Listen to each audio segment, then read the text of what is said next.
अजमेर शहर में अवैध बांग्लादेशियों रोहिंग्याओं के खिलाफ सख्त कार्रवाई करने व उर्स मेले के दौरान पाकिस्तानी ज़ायरीनों के अजमेर आगमन पर रोक लगाने को लेकर अजमेर शहर जिला अध्यक्ष रमेश सोनी के नेतृत्व में बीजेपी कार्यकर्ताओं ने कलेक्टर लोकबंधु को ज्ञापन सौंपा। अजमेर शहर जिला अध्यक्ष रमेश सोनी ने कहा कि जम्मू कश्मीर के पहलगांव में हुए आतंकी घटना के बाद सभी जन में पाकिस्तान के खिलाफ गहरा आक्रोश व्याप्त है। अजमेर शहर धार्मिक सौहार्द की नगरी होने के साथ साथ धार्मिक रूप से संवेदनशील भी है, जिसके तहत भाजपा ने कलेक्टर को कई बिंदुओं से अवगत करवाया जिनमें अवैध रह रहे बांग्लादेशियों व रोहिंग्याओं को धरपकड़ करने, शहर के निवासों व प्रतिष्ठानों में कार्य करने वाले समस्त कर्मचारियों का पुलिस सत्यापन करवाने, अवैधिक रूप से बिना किसी वीजा के निवास कर रहे संदिग्धों पर कार्रवाई करने, तारागढ़, अंदरकोट सहित अन्य स्थानों पर घुसपैठियों द्वारा अवैध निर्माणों को तुरंत चिन्हित कर ध्वस्त करने की मांग की है। आज भारतीय जनता पार्टी शहर जिला अजमेर द्वारा वर्तमान में जिस प्रकार के देश में हालात बने हुए हैं और हमको ध्यान में आता है कि पहलगाम में जो आतंकी घटना हुई, निर्दोष लोगों को मारा गया, पूरे देश में आक्रोश है। और इसी को लेते हुए चूंकि हमारा अजमेर एक धार्मिक नगरी के नाम से जाना जाता है, एक सौहार्द की नगरी है, इस अजमेर शहर के अंदर माहौल खराब ना हो, उसके नाते हमने कुछ बिंदुओं पर आज माननीय जिलाधीश महोदय को ज्ञापन दिया है। इसमें पहला बिंदु हमारा ये था कि अवैध रूप से जो बांग्लादेशी घुसपैठी और जो कुछ रोहिंग्या अजमेर के अंदर निवास कर रहे हैं, ऐसे लोगों को चिन्हित करके, जो कि इस अजमेर शहर की शांति के लिए बहुत बड़ा खतरा है, उनको बाहर निकाला जाए। साथ ही दूसरा विषय हमने माननीय जिलाधीश महोदय के संज्ञान में लाए हैं कि चूंकि वर्तमान में भारत सरकार ने सभी पाकिस्तानी नागरिकों के जो शॉर्ट टर्म वीजा थे वो उनको रद्द किया है। आज भी अजमेर में ऐसे कई लोग हैं जो बिना वीजा के अवैध रूप से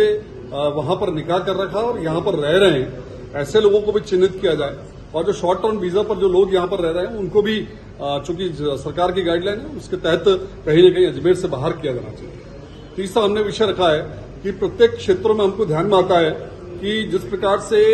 सस्ते श्रम के लालच में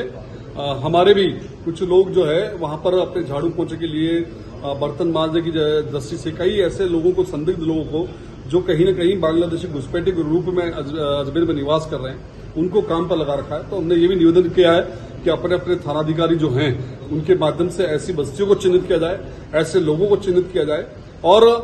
कहीं न कहीं उनको भी अजमेर से बाहर निकालने की हमने मांग रखी है। साथ ही वर्तमान में जैसा मैंने बताया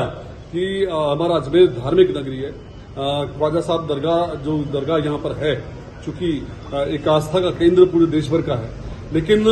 यहाँ पर भी जिस प्रकार के नापाक मंसूबे लेकर के जिन्होंने इस देश की और शांति और एकता अखंडता को तोड़ने का काम किया, या जिस पड़ोसी मुल्क की नीयत ठीक नहीं हो, ऐसे जो पाकिस्तानी जायरीन उर्स के अंदर आते हैं, उन पर भी कहीं न कहीं प्रतिबंध लगाया जाना चाहिए। इसकी भी हमने माननीय जिलाधीश महोदय से मांग की है। और साथ ही कुल मिलाकर के अजमेर के अंदर जिस प्रकार से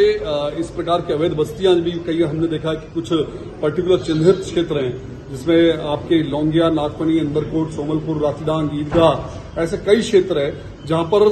इन अवैध घुसपैठियों द्वारा या इनके द्वारा जो जिस प्रकार से वन विभाग की भूमि पर या सरकारी भूमि पर जो अवैध मकान बना करके, झुग्गी झोपड़े बना करके एक कॉलोनी डेवलप कर ली गई है, उनको भी चिन्हित किया जाना चाहिए और उनको ऐसे अतिक्रमणों को ध्वस्त किया जाना चाहिए। कुल मिलाकर के वर्तमान में जिस प्रकार का पूरे देश भर में और अजमेर में जिस प्रकार का माहौल है, हमारे अजमेर की शांति और सौहार्द बना रहे, इसके नाते आवश्यक है कि कानून व्यवस्था को पुख्ता करके इस प्रकार के जो भी असामाजिक तत्व और जो अवैध रूप से घुसपैठिए इस अजमेर में निवास कर रहे हैं, उनको तुरंत कार्रवाई करके बाहर किए जाने हेतु हमने आज जिलाधीश महोदय से एक शिष्टमंडल के रूप में मुलाकात की है और अपनी बात उनको तक पहुंचा करके निश्चित रूप से इसकी कार्रवाई के लिए उन्होंने हमको आश्वासन दिया।